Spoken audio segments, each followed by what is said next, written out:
You're welcome back to the conversation on News Central Television. Nigeria's northwestern Zamfara state government has suspended a traditional leader after a suspected kidnapping gang leader was appointed a traditional chief. Adamu Aliero Yankuzo, a wanted suspected gang leader, was appointed and installed as a chief of the Fulani community, Fulani and Yandoton Daji area of the state on Saturday. It reportedly came as part of a peace deal with gangs after they agreed to lay down their arms. But skeptics say similar agreements in the past were not honored by armed criminal gangs behind the wanton killings and kidnappings for ransom in the region. The turbaning ceremony was attended by several government officials and hundreds of suspected bandits and motorbikes with no arms. Many Nigerians have expressed shock and anger following the appointment. Some say this has cast a shadow on the authorities' fight against the armed gangs. The Zamfara state government has now suspended the Emir of Yandoton, who allegedly turbaned the leader, and also disassociated itself from the appointment. Zamfara State Secretary to the state government, Kabiru Balarabe Sadauna, said in a statement that a committee has been set up to investigate the circumstances leading to the action of the Emir. Mr. Yankuzo was declared wanted by the Nigerian police 2 years ago, but has never been arrested. Police have accused him of being a leader of a gang that was believed to be behind a series of kidnappings and deaths of over 50 people in Katsina State in 2020. Now, joining us live to discuss this is Abdullahi Bala, a security analyst. Good to have you join us, Bala. Yeah, good day. How are you? Very well, thank you. Now, Bala, what do you make of the shocking news, quite shocking, that Adamu Aliero Yankuzo, a wanted suspected gang leader, was appointed and installed as the chief of the Fulani community, Fulani in Yandoton Daji area? What do you make of all of this? Well, it's not a surprise thing that just came.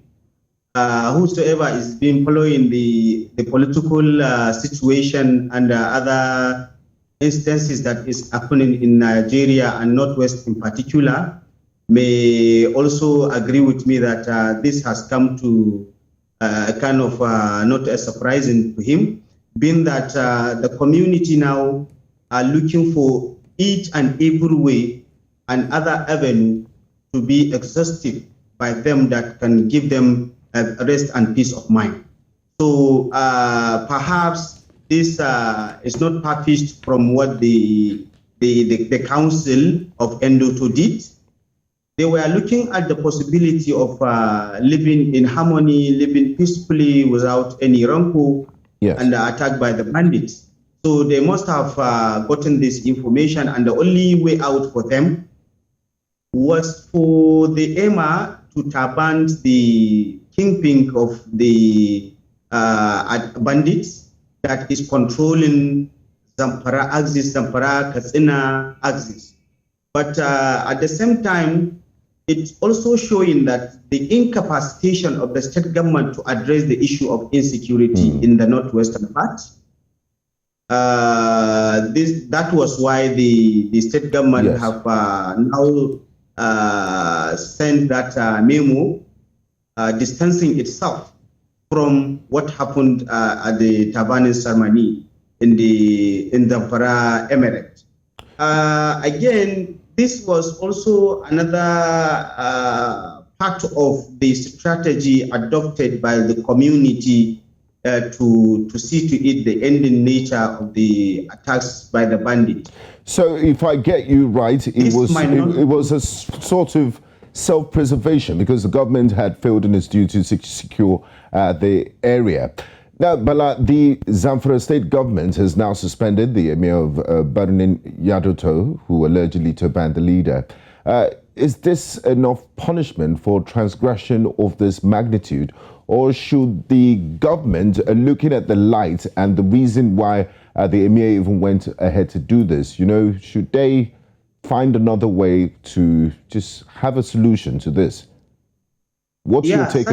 So how do you balance the government's position of suspending the Emir and also the Emir taking a decision to protect his own people? Yes. The position of government here is that the government wants to show to the rest of the world that they were not concomitant with what happened in Zamfara, in Yandoton in particular, and they were trying to show to the public that they are taking all measures to see to it that they try to see the possibility of investigating the Emir.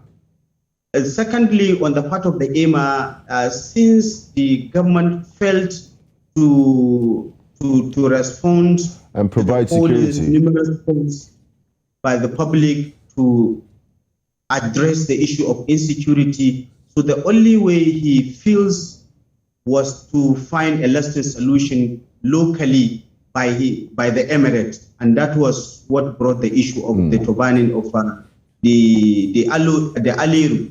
But however, it should be noted that Aleru gang is not the only one controlling the northwestern axis.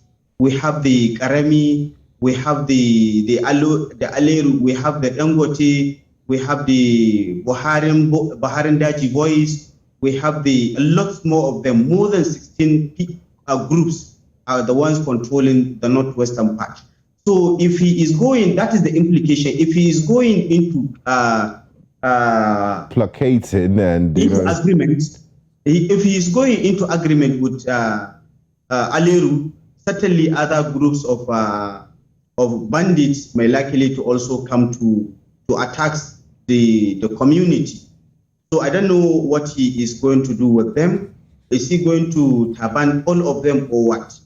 Or perhaps Aleru's group will provide some sort of protection for the Emirate. Now, the Zamfara state government distanced itself from the controversial turbaning, even though it was reported that several government officials were actually present there. They were there in attendance. My question to you is this. You named Aleru's group and you said there are about 16 more terrorists and bandits that are within that northwestern axis. Why hasn't the government, the federal government of Nigeria, and also the Zamfara state government been able to arrest a wanted terrorist who's obviously, and all these groups conducted businesses with ease in the community? You know them, you've identified them, you said there are about 15 plus groups.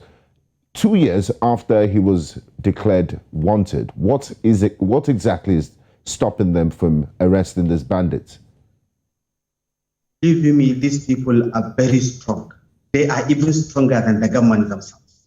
The kind of weaponry these people, the kind of arsenal these people are using are much more than that of the police, that of the army. And they don't have an air force. Nigeria does have an air force. So I find it difficult to believe that, a bunch of marauding bandits will be stronger than the army and security operatives of a country like Nigeria. I'm coming to where you are heading. Yes. You see the connection and the composition of this banditry and insecurity in the northwestern part, and not only that, even up to the northeast, is much that everybody is benefiting from it, both from the government officials, from the traditional rulers, from the public and other political party office holders. And believe you me, those policy makers, there is no way they will have a lasting solution to these problems because they are benefiting from it. Now, and aside benefiting from it, these people are much connected to whosoever you cannot. Now, Bala, I want you, for the sake of our viewers, I want you to explain what exactly could be in it for government officials and all these people. How could it be beneficial looking at thousands of your people get killed, villages burnt, ransacked? You're creating internally displaced persons. Why did you say it's beneficial to some of these people? Okay, this is what we call complete entrepreneur. And in complete entrepreneur, you find a lot of composition in it. And naturally, reports have been given to government. Security reports usually have been available to the government as to when, how, and the name of these groups trying to attack communities. And these communities, the government was adamant in trying to address and arrest those people you call bandit, or those people you call Iswap or Boko Haram. So that was why they were part and parcel of the, and this also can also be supported. In Zamfara alone, 16 emirs were arrested that are 101% and in these banditry activities. And there was nothing was done regarding their arrests. And in Katsina also, a traditional ruler was also arrested. So the point one is trying to make here is that everybody is benefiting from it, including the politicians. And that is why there is no way this issue of banditry can end.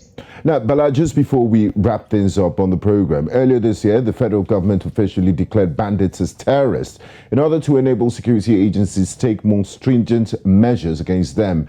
Has this declaration made any significant difference on the state of security in the Northwest? And what needs to be done, in your own opinion, as a security analyst, to check banditry and insecurity in Zamfara state and the Northwest in general?